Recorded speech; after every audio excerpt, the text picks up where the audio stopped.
જય માતાજી મિત્રો, પુષ્પાની રસોઈમાં તમારું સ્વાગત છે। આજે આપણે વધેલી રોટલીના ઠેચા રોટી પકોડા બનાવવાના છે। તેના માટે 4 થી 5 નંગ મેં રોટલી લઈ લીધી છે। ઠંડી રોટલી હોય, વધી ગઈ હોય, તેનો આજે નવો જ નાસ્તો છે એકદમ।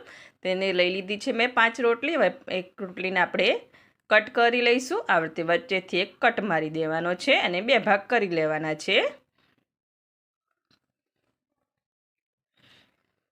આવી રીતે 2 ભાગમાં કટ કરી લઈશું રોટલીને। હવે બધી રોટલીને આપણે કટ કરી લેવાના છે। આ નાસ્તો ખાવામાં બહુ ટેસ્ટી લાગે છે, તમે એકવાર જરૂરથી બનાવજો। જો આવી રીતે 2 ભાગ કરી લેવાના છે બધી રોટલીના। હવે સૌપ્રથમ આપણે બેટર બનાવીશું। તેના માટે ચણાનો લોટ 1 વાટકી જેટલો મેં ચણાનો લોટ ચારીને લઈ લીધો છે। તેમાં આપણે મસાલા કરીશું। તેમાં 1 ચમચી જેટલું અજમો લઈ લઈશું। અજમાને હાથમાં મસળી લઈને અંદર એડ કરી દઈશું। આખું જીરું લઈ લઈશું। અડધી ચમચી જેટલી હળદર, અડધી ચમચી જેટલું લાલ મરચું,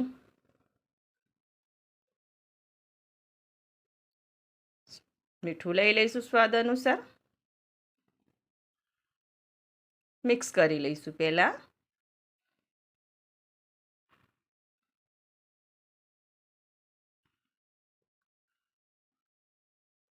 મિક્સ કરી લીધું છે। થોડા કોથમીરના પાન લઈ લઈશું,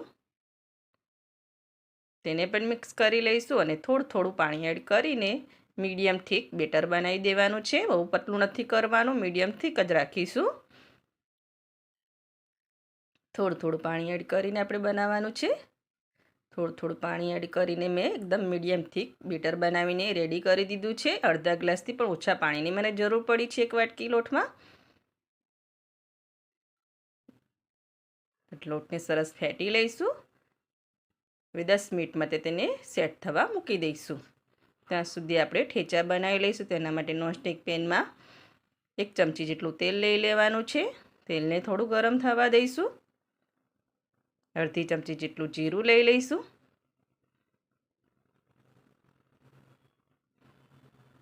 જીરું તતડી ગયું છે સરસ। હવે લસણની કળી લીધી છે, 15 થી 10 એવી મેં લસણની કળી લીધી છે અને 3 થી 4 લીલા મરચાં હતા, તેને મેં ઝીણા ઝીણા કટ કરી લીધા છે। થોડા સાંતરી લેવાના છે અને 1 નાની વાટકી મેં સિંગદાણા લીધા છે। આ ઠેચાના રોટી પકોડા એટલા ટેસ્ટી લાગે છે, તમે એકવાર બનાવજો અને ખાશો તો તમને વારંવાર બનાવવાનું મન થશે। મીઠું લઈ લઈશું સ્વાદ અનુસાર, મિક્સ કરી લઈશું। લસણ થોડું બ્રાઉન થાય અને મરચાં સરસ ચડી જાય ત્યાં સુધી તેને ચલાવવાનું છે। 5 મિનિટ માટે મીડિયમ આંચ ઉપર આપણે તેને સાંતરી લેવાના છે। થોડા કોથમીરના પાન લઈ લઈશું, દાંડી સાથે જ લેવાના છે। તેને પણ મિક્સ કરી લઈશું।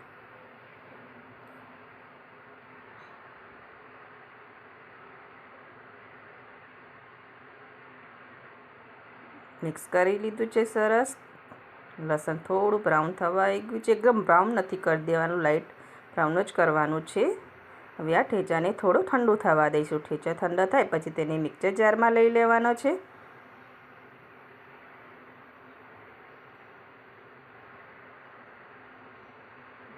મિક્સર જારમાં લઈને તેને અપડાઉન કરીને દરદરું પીસી લેવાનું છે। એકદમ પેસ્ટ નથી બનાવી દેવાનું, દરદરું જ પીસવાનું છે।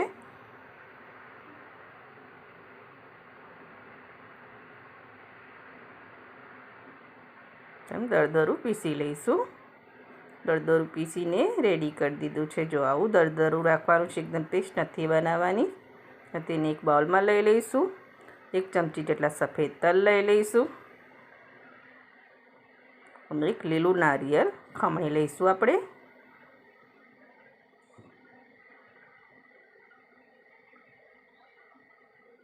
1 થી 2 ચમચી જેટલું જરૂર પડશે, ઓપ્શનલ છે, તમારે લેવું હોય તો લેજો, નહીં તો સ્કીપ પણ કરી શકો છો તમે। 1 થી 2 ચમચી જેટલું લઈ લીધું છે। થોડા કોથમીરના પાન લઈ લઈશું।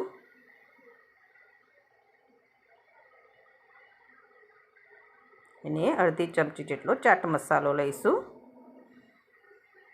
આ મિક્સરને સરસ મિક્સ કરી લઈશું. એકદમ ચટપટો અને એકદમ નવો જ મસાલો બનીને રેડી થઈ ગયો છે રોટી પકોડા માટેનો. ઠેચા રોટી પકોડા સ્ટફિંગ બનીને રેડી છે.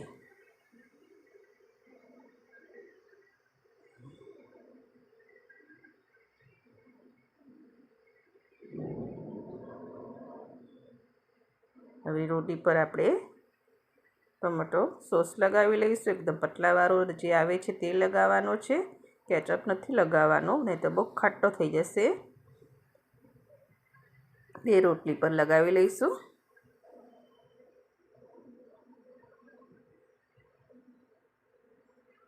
આની જગ્યાએ તમે ગ્રીન ચટણી લગાવી હોય તો તે પણ લગાવી શકો છો. મેયોનેઝ પણ લગાવી શકો છો.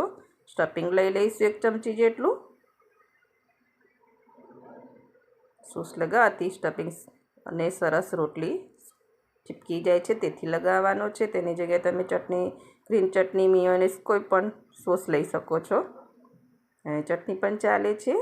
1 ચમચી લઈ લઈશું બીજી રોટલી પર સ્ટફિંગ અને તેને દબાવીને ફોલ્ડ કરી દઈશું. સરસ બેટર આપણું 10 મિનિટ જેવું રેસ્ટ આપ્યું હતી તે પણ સરસ સેટ થઈ ગયું છે. અડધી ચમચી જેટલા બેકિંગ સોડા લઈ લઈશું. તેને મિક્સ કરી લઈશું. સરસ એક જ ડાયરેક્શનમાં ફેરવી દઈશું જેથી બેટર સરસ ફ્લફી થઈ જાય અને આપણા રોટી પકોડા ઉપરથી એકદમ પોચા પોચા અને જાળીદાર બનીને રેડી છે. હવે રોટલીને આપણે અંદર ડીપ કરીને બધી બાજુથી બેટર કોટ કરી લેવાનું છે. આ પ્રોસેસ જરા ફટાફટ કરવાની હોય છે, નહીં તો રોટલી ફોગાઈ જાય છે. એટલે ફટાફટ એને ડીપ કરીને તરત જ ગરમ તેલમાં આપણે એડ કરી દઈશું. તેલ મીડિયમ ગરમતું રાખવાનું છે, આપણે બહુ સ્લો નથી રાખવાનું. નીચેની બાજુ ક્રિસ્પી થાય પછી આપણે તેને પલટાવવાનું છે. એકદમ ફૂલો ફૂલો બનશે આપણો આ રોટી પકોડો. પલટાવી દીધો છે. બીજી સાઈડ તેને જો એકદમ ફૂલો ફૂલો બને છે. બે સાઈડ તેને પલટાઈને સરસ લાઇટ ગોલ્ડન કલર આવે ત્યાં સુધી તેને તળી લેવાના છે. મીડિયમ ટુ હાઈ ફ્લેમ પર જ તળવાના છે તેને. જો એકદમ બનીને રેડી થઈ ગયો છે. બે સાઈડ ફેરવીને એને તળવી લેવાનો છે. એકદમ ફૂલો ફૂલો આપણો ઠેચા રોટી પકોડા બનીને રેડી થયા છે. જો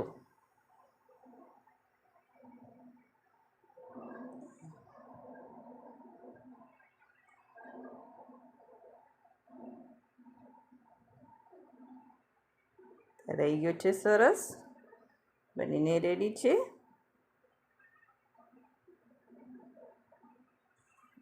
એકદમ ક્રિસ્પી અને ફૂલો ફૂલો આપણો ઠેચા રોટી પકોડો બનીને રેડી થઈ ગયો છે. તેને બહાર લઈ લઈશું અને બીજા રોટી પકોડાને પણ આપણે ચણાના લોટમાં ડીપ કરીને તેને પણ આપણે તેલમાં તળવા માટે મૂકી દઈશું. તેને પણ બે સાઈડ ફેરવીને સરસ તળી લેવાનો છે.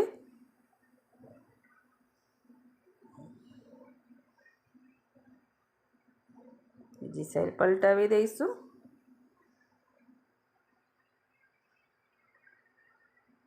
બે સાઈડ તળી લીધો છે સરસ અને લાઇટ ગોલ્ડન થઈ ગયો છે. તેને બહાર લઈ લઈશું અને હવે આપણે રોટી પકોડાને સર્વ કરીશું. સર્વિંગ પ્લેટ પર લઈ લીધા છે ઠેચા રોટી પકોડા. એકદમ ફટાફટ બની જતા અને ટેસ્ટી એવા રોટી પકોડા બનીને રેડી છે અને ટમેટો સોસ સાથે મેં સર્વ કર્યા છે. અને જો તમને મારી આ રોટી પકોડાની રેસીપી ગમતી હોય તો મારા વિડીયોને લાઇક કરજો, સબસ્ક્રાઈબ કરજો અને બેલ આઇકન જરૂરથી દબાવજો.